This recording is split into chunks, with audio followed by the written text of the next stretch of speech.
अमीर जेठानी के मायके आई गरीब देवरानी। हाँ मम्मी, बस 1-2 दिन रुक जाओ, उसके बाद मैं घर पर आ जाऊंगी। और आप ना काम की बिल्कुल भी चिंता मत करो, मेरी देवरानी है ना, मैं उसे अपने साथ ले आऊंगी। अच्छा चलो अभी फ़ोन रखती हूँ, बाद में बात करती हूँ आपसे। अब आशा की बातें आप सबने तो सुनी ली होंगी। शर्मा परिवार की बड़ी बहू जो बहुत ही अच्छे घर परिवार से है, लेकिन उसकी देवरानी एक गरीब घर से है, तो आशा हमेशा उस पर अपने अमीर मायके का रोब जमाती रहती। जैसे कि अब उसके भाई की शादी है, तो वहां पर काम करवाने के लिए वो लेकर जाना चाहती है अपनी देवरानी को। साधना, ओ साधना, कहाँ पर हो? अरे क्या सुबह सुबह साधना बहू का नाम चिल्ला रही हो, क्या हो गया? कुछ नहीं मम्मी जी, वो मेरे भाई की शादी है ना, तो घर पर बहुत काम है, तो सोच रही हूँ साधना को भी अपने साथ ले जाऊँ। वो वहाँ पर मेरे साथ रहेगी तो काम करने में मेरा हाथ बटा देगी। अच्छा, अगर तू उसे अपने साथ लेकर जाएगी तो घर का काम कौन संभालेगा? और तेरे मायके में काम करने के लिए और कोई और नहीं है क्या जो साधना बहू को अपने साथ लेकर जा रही है? मैं अच्छी तरह जानती हूँ तुझे वहाँ पर कोई काम ना करना पड़े, इसलिए उसे वहाँ पर लेकर जा रही है। अरे मम्मी जी, ऐसा कुछ भी नहीं है। ऐसे समय में घर में कितना कीमती सामान रखा होता है, काम के लिए नौकरों पर ज़्यादा भरोसा नहीं कर सकते, इसीलिए सोच रही हूँ कि साधना को ले जाती हूँ। और बात रही घर के काम की, तो मैंने कुछ दिन के लिए काम वाली से बात कर ली है। जब तक हम घर पर नहीं रहेंगे तब तक वो आकर घर का सारा काम कर देगी। अच्छा ठीक है, मैं मंदिर जा रही हूँ। जी मम्मी जी। अरे साधना कहाँ रह गई? आई आई दीदी। साधना वहाँ आती है। जी दीदी। जी दीदी की बच्ची, इतनी देर से तुझे आवाज़ लगा रही हूँ, तुझे मेरी आवाज़ सुनाई नहीं देती क्या? अच्छा मैं ये कह रही थी कि परसों हम ना मेरे मायके के लिए निकल रहे हैं, तो अपना सारा सामान पैक करके रख लेना, सुबह जल्दी निकल जाएंगे। मैंने तो सारी पैकिंग करके रख दी है दीदी, आप उसकी टेंशन ना लो। हाँ अच्छा ठीक है। 2 दिन बाद आशा साधना के साथ अपने मायके चली जाती है। वो काफ़ी देर की ट्रैवल के बाद वहाँ पहुँचते हैं। इतनी देर तक गाड़ी में बैठे बैठे मेरे तो पैरों में दर्द हो गया। अरे कोई बात नहीं दीदी, आप दोनों बैठो, मैं बस अभी आपके लिए चाय बना कर लाती हूँ। अरे तुझे चाय बनाने की क्या ज़रूरत है, मेरी देवरानी आ गई ना मेरे साथ, वही बना देगी चाय। जाओ साधना, सबके लिए चाय बना कर ले आओ। अरे दीदी लेकिन ये भी तो आपके साथ ही आई है ना, ये भी तो थक गई होंगी ना।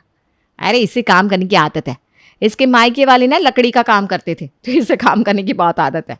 और वैसे भी वो यहाँ पर काम करने तो आई है, अगर यहाँ पर बैठकर आराम फरमाएगी तो यहाँ पर काम कौन करेगा? और तू मुझे ऐसे क्या देख रही है? तुझे बोला ना जाकर सबके लिए चाय बनाकर ला। जी दीदी। साधना सबके लिए चाय बनाने किचन में चली जाती है। दीदी ये आप किस तरीके से बात करती हो अपनी देवरानी से? बेचारी को आपकी बातों का कितना बुरा लगा होगा। अरे तो इसे मेरी बातों का बुरा लगे या अच्छा लगे, इससे मुझे क्या फ़र्क पड़ता है? और वैसे भी ना छोटे लोगों को ज़रा दबा कर रखना चाहिए, क्योंकि अगर एक बार इन्हें थोड़ी सी ढील दे दो तो ये हमारे सर पर चढ़कर नाचने लगते हैं। आशा ये सब बोल ही रही थी कि साधना सभी के लिए चाय लेकर आ जाती है और आशा बोलते बोलते बीच में चुप हो जाती है। दीदी चाय? हाँ देख रही हूँ तू चाय लेकर आई है, अब मैं क्या इतनी गर्मा गर्म चाय पीऊँगी? थोड़ी देर साइड में रख दे, ठंडी हो जाएगी तो अपने आप पी लूँगी। अरे मंजू दीदी भी आ गई। उनके घर पर कुछ और रिश्तेदार आकर बैठते हैं। साधना अपने चाय की घूंट भरने ही वाली थी कि सामने दिख रहा है ना कि घर पर और मेहमान आए, लेकिन उसके बाद भी चाय पी रही है। कुछ संस्कार दिए कि नहीं तुम्हारे घर वालों ने तुम्हें? इस चाय को यहाँ पर रख और बाकी सबके लिए भी चाय बनाकर ला। और इस बार ना चाय थोड़ी ढंग की बनाकर लाई हो, ये अपने मायके जैसे चाय बनाकर मत लिया ना, जिसके अंदर दूध का नामो निशान नहीं होता। हमारे घर में किसी चीज़ की कमी नहीं है, इसलिए ढंग से बनाकर ला। जी दीदी। साधना चाय का कप ट्रे में वापस रखकर फिर से बाकी सब मेहमानों के लिए चाय बनाकर लाती है। अरे आशा, तुम अपने साथ ये कम वाली लेकर आई हो क्या? चाय तो इसने अच्छी बनाई है, अगर इसे बाद में काम चाहिए हो ना तो मेरे घर भेज देना, मुझे भी काम वाली की ज़रूरत है। अरे क्या अमृता दीदी आप भी, ये काम वाली नहीं मेरी देवरानी है। अरे अरे माफ़ करना, इसने कपड़े ऐसे पहने हैं कि मुझे लगा ये कोई काम वाली है। इसे देखकर बिल्कुल भी नहीं लग रहा कि ये तुम्हारी देवरानी है, ज़रा कपड़े तो देखो। अब बचपन से जैसी रही है वही आदत एकदम से थोड़ी ना जाएगी अमृता दीदी। अपने मायके में ना ऐसी किसी से मांग मांग कर कपड़े पहनती थी, तो अब पसंद ही वैसी हो गई है। देवर जी इतने पैसे देते हैं लेकिन उसके बाद भी ना ऐसे फटीचरों जैसे कपड़े खरीद कर लाती है। वो कहते हैं ना बचपन वाली आदत इतनी आसानी से नहीं जाती। वैसे सच कहूँ तो पता नहीं तुम्हारे देवर को इसमें ऐसा क्या पसंद आ गया। अब क्या कह सकते हैं, जैसी जिसकी पसंद। दिल लाया गधी पर तो परी क्या चीज़ है। उन सब की बातों से साधना को बहुत बेइज्जती महसूस होती है, लेकिन वो इतने सारे लोगों के सामने अपनी जेठानी को कुछ नहीं कहती। तभी रात के समय, आज कितने दिनों बाद हम सब एक साथ मिले हैं। लगता है आज हम लोग पूरी रात सोएंगे ही नहीं, पूरी रात इसी तरह बातों में लगे रहेंगे। अरे कहाँ बातों में लगे रहेंगी, आज का खाना पीना तो हलवाइयों ने बना दिया, लेकिन बर्तन तो हम लोगों को ही धोने पड़ेंगे। और मेहमानों के इतने सारे बर्तन हो गए हैं कि पूछो मत, बर्तन धोने में ही 2 घंटे लग जाएंगे। अरे तू बर्तन धोने की इतनी चिंता क्यों कर रही है? तू जा आराम से इधर आकर बैठ। ये मेरी देवरानी है ना, ये बहुत अच्छे बर्तन धोती है। पहले लोगों के घर में बर्तन धोने का काम करती थी ना। क्या? ये आप क्या बोल रही हो दीदी?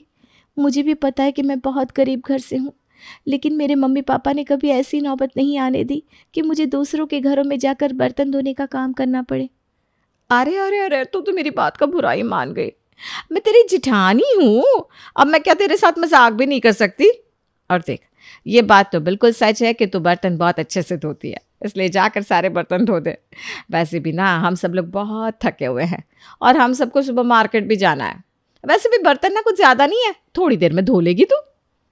आशा की बातें सुनकर साधना को बुरा तो बहुत लगता है, लेकिन वो अपनी जेठानी से सबके सामने बहस नहीं करना चाहती थी, इसलिए चुपचाप रसोई में बर्तन धोने के लिए चली जाती है।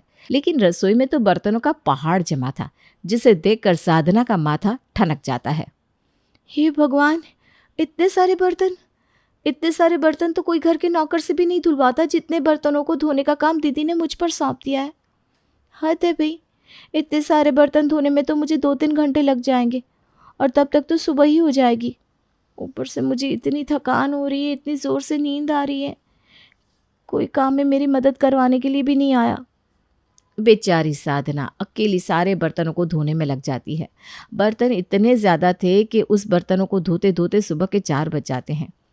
सुबह के 4 बजे कहीं जाकर वो सोती है तो 6 बजते ही आशा उसे जगा देती है। अरे कब तक घोड़े बेचकर सोती रहेगी? यहाँ पर तू मेरे साथ काम करवाने के लिए आई है या सोने के लिए? घर पर इतने सारे मेहमान आए हुए हैं, हम लोगों को मार्केट जाना है, सबके लिए चाय नाश्ता बना दे, और मार्केट से आने में हमें देर हो जाएगी, दोपहर का खाना भी बना लेना। ठीक है दीदी। घर के सब लोग शॉपिंग पर चले जाते हैं और पीछे से साधना सभी मेहमानों के लिए खाना पीना बनाती है और पूरे घर की सफाई भी अकेले ही करती है। इससे तो अच्छा होता मैं यहाँ पर आती नहीं। मुझे काम करने से कोई परेशानी नहीं है, लेकिन यहाँ पर दीदी मेरे साथ जैसा व्यवहार कर रही है मुझे बिल्कुल भी अच्छा नहीं लग रहा। साधना पूरा दिन काम करके थोड़ी देर बैठती है कि सभी लोग शॉपिंग करके घर आ जाते हैं। साधना बेचारी थोड़ी देर के लिए क्या बैठी थी कि आशा उसे टोक देती है। सुबह जब हम घर से निकले थे तो तू बिस्तर में लेटी हुई थी, अब शॉपिंग करके लौटे हैं तो आराम से बैठी हुई है। अरे ये तो देख ले, हम पूरा दिन मार्केट में घूम फिर कर आए हैं, और कुछ नहीं तो कम से कम हमारे लिए चाय ही बना ला। मैं चाय बनाने ही जा रही थी दीदी, और मैं ना बस अभी ही सारा काम करके बैठी हूँ, इसलिए ज़रा थक गई थी। अब बस 5 मिनट रुकिए, मैं सभी के लिए चाय बना कर लाती हूँ। देखो तो ज़रा, तू क्या इस घर की मालकिन है जो तुझे आराम फरमाने के लिए टाइम चाहिए है? तुझे इतनी भी शर्म नहीं है कि तेरी जेठानी तुझे काम करने के लिए कह रही है और तू बिंदास काम को टाल रही है? अब बस भी करो ना आशा। साधना तुम एक काम करो, अभी हम बाहर से आए हैं तो बहुत गर्मी लग रही है, तुम हमारे लिए चाय मत बनाओ, हमारे लिए कोल्ड ड्रिंक ले आओ। जी दीदी। साधना सबके लिए कोल्ड ड्रिंक लेकर आती है। तभी अमृता की बेटी रिया सारी कोल्ड ड्रिंक ज़मीन पर गिरा देती है। अरे बेटा, ये क्या किया तुमने? सारी कोल्ड ड्रिंक ज़मीन पर गिरा दी। साधना, ज़रा वहाँ से कोई कपड़ा तो उठा कर देना, मैं साफ़ कर देती हूँ। अरे आपको साफ़ करने की क्या ज़रूरत है दीदी, साधना है ना, सब साफ़ कर देगी। अरे लेकिन क्या लेकिन? यहाँ वो काम करने के लिए तो आई है, और थोड़ा सा काम करेगी तो गल नहीं जाएगी। ए, तू यहाँ खड़ी खड़ी हमारी बातें क्या सुन रही है? जा जाकर पोछा लेकर और साफ कर दी इसे। अरे जा ना। साधना बाहर से पोछा उठाकर लाती है। जमीन पर गिरी हुई कोल्ड ड्रिंक साफ करके बाहर जा ही रही थी कि आशा जानबूझकर जमीन पर अपनी कोल्ड ड्रिंक भी गिरा देती है। अरे अरे, पहले ठीक से साफ तो कर दे, उसके बाद बाहर चली जाना। कितनी जल्दी है काम से बचने की, है? ये देखो, यहाँ पर कितनी सारी कोल्ड ड्रिंक गिरी हुई है, इसे साफ करने क्या तुम्हारे मायके वाले आएंगे? बुरा मत मानना साधना, अब आशा की तो मजाक करने की आदत है। तुम ये पोछा मुझे दे दो, मैं साफ कर देती हूँ। अरे जब वो साफ कर रही है तो आपको बीच में जाकर साफ करने की क्या जरूरत है? तुझे सुनाई नहीं देता क्या मैंने क्या बोला? साफ कर। साधना बिना कुछ बोले दोबारा से वहां पर पोछा लगाकर चली जाती है। तभी अमृता आशा से कहती है, ये तुम क्या कर रही हो आशा? क्यों जानबूझकर बार बार अपनी देवरानी को परेशान कर रही हो? अरे छोड़ो ना अमृता दीदी, वो उसकी देवरानी है, अब उसके साथ जैसी मर्जी बिहेव करे, हमें क्या। वैसे अच्छा हुआ आशा दीदी कि आप अपने साथ अपनी देवरानी को ले आई, वरना हमें ही सारे घर का काम करना पड़ता।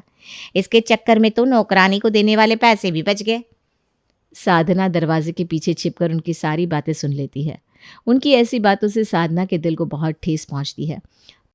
थोड़ी देर बाद कमरे में जाकर वो अपने कपड़े पैक करने लगती है कि आशा वहां पर आ जाती है। अरे साधना, क्या कर रही हो तुम? कुछ नहीं, बस अपने कपड़े पैक कर रही हूँ दीदी। क्यों भाई, अभी तो मेरे भाई की शादी भी नहीं हुई और तुम इतनी जल्दी कपड़े पैक कर रही हो? मुझे यहाँ और दिन नहीं रुकना। मैं यहाँ पर आपके भाई की शादी के लिए काम में आपकी मदद करवाने आई थी, लेकिन आप सब तो यहाँ पर मेरे साथ नौकरों से भी बुरा व्यवहार कर रहे हो। मैंने दिनेश जी को फ़ोन कर दिया है, वो मुझे लेने आते ही होंगे। अरे तुम बिना छोटी छोटी बातों का बुरा मान जाती हो साधना। तुम तो मेरी देवरानी हो, अब क्या मैं तुम्हारे साथ मजाक भी नहीं कर सकती? मैं अब भी ना दिनेश को यहाँ पर आने के लिए मना कर देती हूँ। जब तक मेरे भाई की शादी नहीं हो जाती तब तक तुम यहाँ से कहीं नहीं जाओगी। आशा अपने देवर दिनेश को फ़ोन करके वहाँ पर आने के लिए मना कर देती है। शाम के समय आशा साधना के पास एक साड़ी लेकर आती है। ये लो साधना, आज हम लोग ना शॉपिंग पर गए थे तो तुम्हारे लिए साड़ी लेकर आई हूँ। शाम को हल्दी का फंक्शन है तो फंक्शन में इसे पहन लेना। ठीक है दीदी। साधना बिल्कुल सीधे स्वभाव से वो साड़ी ले लेती है। शाम को हल्दी के फंक्शन के लिए साधना वही साड़ी पहनकर तैयार हो जाती है। वो बहुत खुश थी कि उसकी जेठानी उसके लिए नई साड़ी लेकर आई है। तभी साधना की एक रिश्तेदार कहती है, अरे ये तो वही साड़ी है ना जो तुम कामवाली के लिए लेकर आई थी आशा, लेकिन उसने इसे लेने से मना कर दिया था। हाँ, लेकिन ये साड़ी ना मेरी देवरानी को पसंद आ गई तो मैंने उसे दे दी। काम वाली ना सही, लेकिन साड़ी मेरी देवरानी ने तो पहन ली। तुम्हारी देवरानी का स्टैंडर्ड भी कमाल ही है, कामवाली से भी गया गुजरा। दिव्या की ये बात सुनकर वहां पर बैठे सभी लोग साधना पर हंसने लगते हैं। उनकी बातों से साधना की आंखों में आंसू आ जाते हैं और वो वहां से चली जाती है। अगली सुबह, अरे मम्मी क्या हो गया? सुबह सुबह आप इतनी टेंशन में क्यों? अरे बेटा क्या बताऊँ, तेरी भाभी के लिए मैंने जो ज्वेलरी बनाई थी वो कहीं मिल नहीं रही।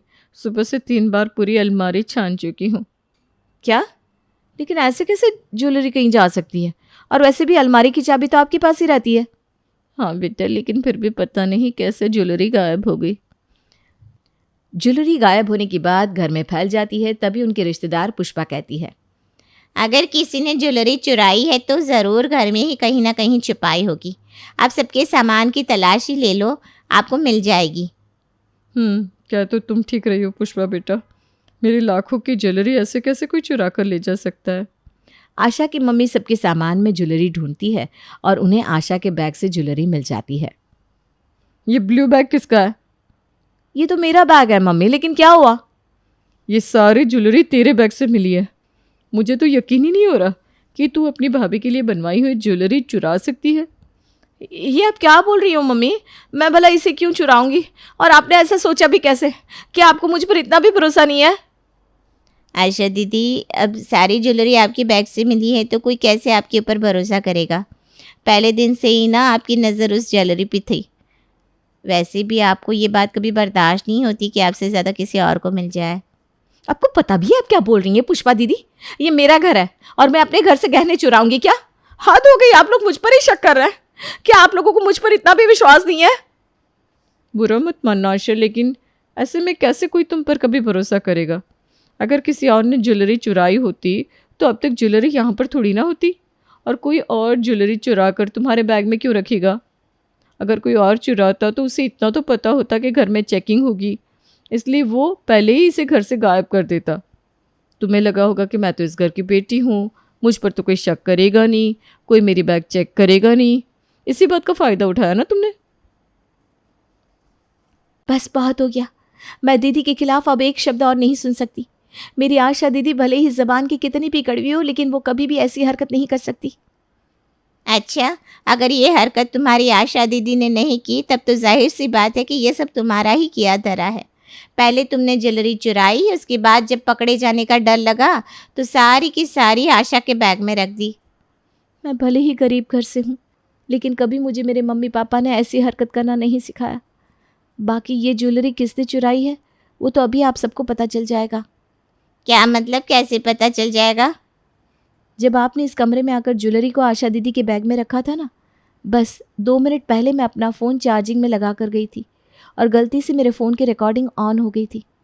वो तो अच्छा हुआ कि मैं ठीक टाइम पर अपना फ़ोन चार्जिंग में लगा कर चली गई और मेरे फ़ोन की रिकॉर्डिंग ऑन हो गई, वरना सच तो कभी किसी को पता नहीं चलता। क्या? इसका मतलब आपने ज्वेलरी चुरा कर मेरे बैग में रख दी पुष्पा दीदी? वो रिकॉर्डिंग दिखाओ ज़रा साधना। साधना जैसे ही सबको वो रिकॉर्डिंग दिखाती है तो सब दंग रह जाते हैं। पुष्पा की आंखें शर्म से झुक जाती हैं और आशा की मम्मी उसे अपने घर से निकाल देती है। मुझे माफ़ कर दे आशा बेटा, मैंने तुम्हारी माँ होकर भी तुम पर शक किया। मुझे भी माफ़ कर दो आशा, मैंने भी जाने अनजाने में पता नहीं तुम्हें क्या क्या कह दिया। आप लोगों को तो मैंने हमेशा अपना समझा, उसके बाद भी आपने मुझ पर भरोसा नहीं किया। लेकिन जिस देवरानी के साथ हमेशा इतना बुरा बर्ताव किया, आज उसी ने सबके सामने मेरी इज्जत बचा ली। मुझे माफ़ कर दो साधना, मैंने तुम्हारे साथ बहुत गलत किया। आज अगर तुम नहीं होती तो मैं सबकी नज़रों में हमेशा के लिए चोर बन जाती। तुम चाहती तो आज मुझसे बदला ले सकती थी, लेकिन तुमने ऐसा नहीं किया। तुम बहुत अच्छी हो, बहुत अच्छी। प्लीज़ मुझे माफ़ कर दो। कोई बात नहीं दीदी, आप मुझसे माफ़ी मत मांगिए। देवरानी जेठानी के बीच में तो ऐसी छोटी मोटी नोकझोंक चलती ही रहती है। इस सबक से आशा की आंखें खुल जाती है। वो साधना से अपने किए के लिए माफ़ी मांगती है और उस दिन के बाद फिर कभी साधना के साथ ऐसा बर्ताव नहीं करती।